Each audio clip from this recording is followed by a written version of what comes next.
Majors allow all parts of the community to come together and enjoy Counter-Strike. Sometimes these don't go as planned and come with a bunch of drama, from cheaters being banned to clowns rushing the stage. This is every controversy from the first CS2 major.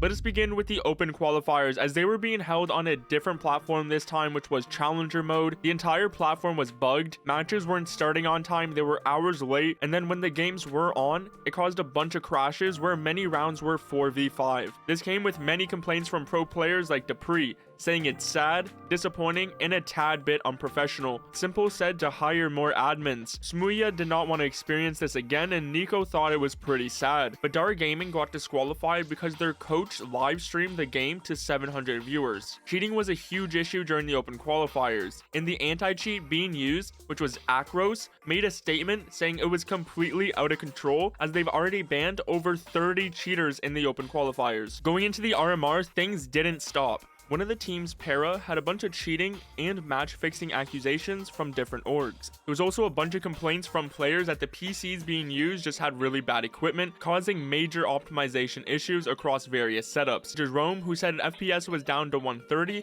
Floppy also said it was absurd, and many others. Now, going into Copenhagen, this is where before it even started, 9 Pandas got disqualified due to not having all the players make it to the arena in time. The reasoning for this was passport and visa issues. This led to Gamer Legion taking their spot, and the 9 Panda sticker got removed and replaced with Gamer Legion also. At the time, stickers weren't even released because of a few players, specifically one like Wakadia, because he thought it was a good idea to just use a font as an autograph, but Valve caught on and made him and many others redo their stickers in person. CS2 made a joke of this by changing their X banner to this, where the autograph that they're pointing for you to use is actually just a font. Now, as well as this, the Denmark Minister of Culture said in an interview, "I don't think Russian athletes should be allowed to compete in international sport. Even though it is a Romanian tournament organizer, I want to encourage them to ban Russian participation." The major was already going on at this point, and no players actually got kicked from the major from this, but it definitely caused a big stir amongst the community. And then right before the main stage, it was a very important game. G2 versus Virtus Pro,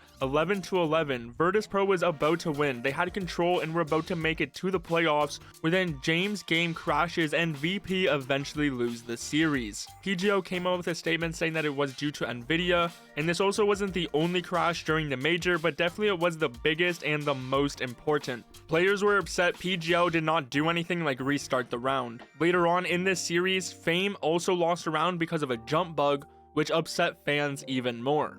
Now, going into the playoffs, this is where you have to subscribe right now, because things were looking up and the crowd in the Arroyo Arena was packed. But people on Reddit got upset and made this thread that gained over 2,000 upvotes. The complaints weren't about anything in the game, but the cameraman showing women for an uncomfortable amount of time. Then we move into the next G2 game, which came with another controversy. This is where a group of CSGO Empire people rushed the stage to protest against CSGO Roll, a previous G2 sponsor. Employees had to stop the disruptors, which led to the trophy being knocked over. PGO then said in a statement that they would be charging them, and they also increased the security around the stage. For the next day, there was now a bunch of fences, people were standing in front, they removed the catwalk, and they also brought police to the arena. Though the clowns did it again and they handcuffed themselves to doors before being kicked out by police. But all this didn't stop Copenhagen 2024 from being one of the best majors we have seen in Counter-Strike, at least in my opinion, and same as many others.